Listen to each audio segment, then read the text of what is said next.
किसान भाइयों नमस्कार। मैं डॉक्टर योगेंद्र प्रताप सिंह कृषि विज्ञान केंद्र कटिया सीतापुर में प्रक्षेत्र प्रबंधक के दायित्व पर कार्य करता हूं और आज हम उपस्थित हुए हैं शरदकालीन गन्ना की खेती के साथ साथ किन किन फसलों को शाफसली के रूप में उगाया जा सकता है और इसकी क्या सीमाएं हैं और शाफसली खेती लेने से क्या क्या लाभ होते हैं। सर्वप्रथम मैं आप लोगों को बताना चाहूंगा कि ये जो समय है पूरे अक्टूबर और 15 नवंबर तक, इस दौरान हम शरदकालीन गन्ने की खेती करते हैं। अब शरदकालीन गन्ना, पहले जो गन्ना की खेती होती थी उसकी जो लाइन से लाइन की दूरी होती थी वो 40 से 45 सेंटीमीटर की होती थी।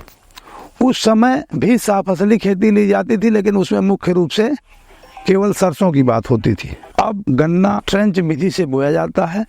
ट्रेंच विधि में गन्ने की पंक्तियों से पंक्तियों की दूरी 45 सेंटीमीटर से 120 सेंटीमीटर तक रखी जा रही है। ऐसी दशा में जो खाली स्पेस बच रहा है, खेत में खाली जगह जो बच रही है, उसका बेहतर उपयोग करने के लिए कम दिन की दलहन उगाई जाए उस क्षेत्रफल में, उसमें तिलहन लगाया जाए।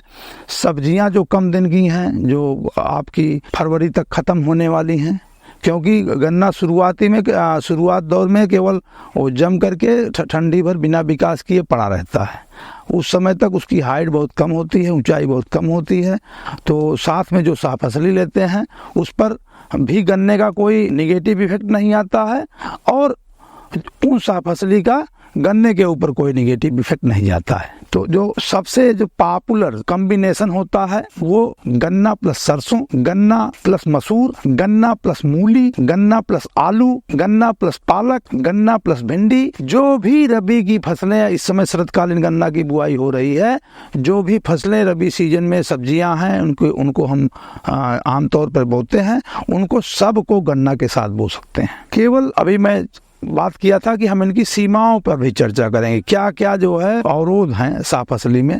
तो शाफसली में जो ऊंची हाइट की, ज्यादा ऊंचाई वाली फसलें हैं, उनको गन्ना के साथ इस सीजन में नहीं लेना चाहिए शरदकालीन में, क्योंकि जो ज्यादा हाइट वाली है तो गन्ने के पौधे तक प्रकाश को नहीं आने देती हैं। लेकिन जो फायदा है, जो किसानों को लाभ होना है, उसमें से अगर दलहनी ग्रुप की फसलें लेते हैं, चाहे उसमें मेथी हो, चाहे चना है, मटर है, मसूर है, सब्जी वाली मटर है, इन जो सारी फसलें हैं, इनका अगर हम शाफसली के रूप में उपयोग करते हैं तो गन्ना की फसल को अतिरिक्त नाइट्रोजन की प्राप्ति भी होती है, क्योंकि दलहनी फसलों में राइजोबियम के बैक्टीरिया होते हैं जो वातावरण से नाइट्रोजन को लेकर के गन्ने की जड़ों तक पहुंचाने का कार्य करते हैं। इस तरह से जो हमारे गन्ने की लागत होती है, शुरुआती लागत होती है, गन्ना काफ़ी महंगी फसल मानी जाती है, कमर्शियल क्रॉप के रूप में इसका उपयोग होता है।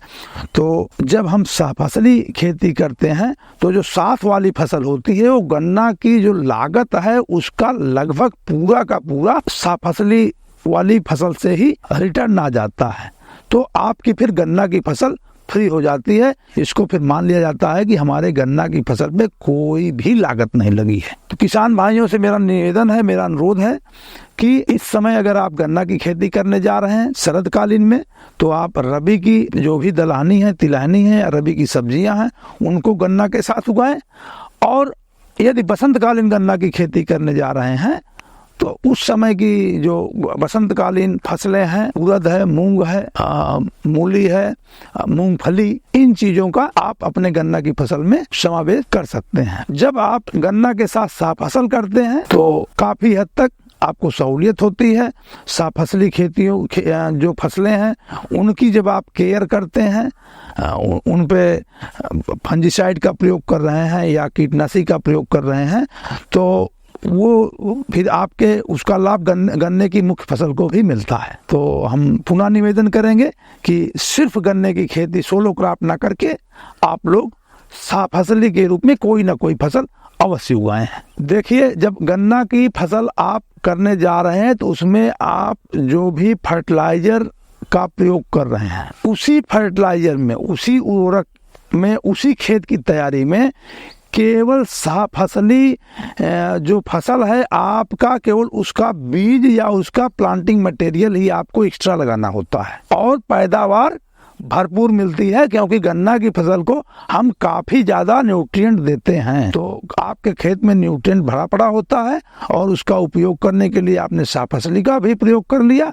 इस तरह से जो आपकी लागत वहां भी कम थी, लेकिन जो आपकी आय हुई, एक अच्छी आय हुई, उस अच्छी आय को अपने कास्ट ऑफ कल्टीवेशन में घटा देते हैं तो गन्ने की फसल लगभग शून्य लागत पर पहुंच जाती है। धन्यवाद।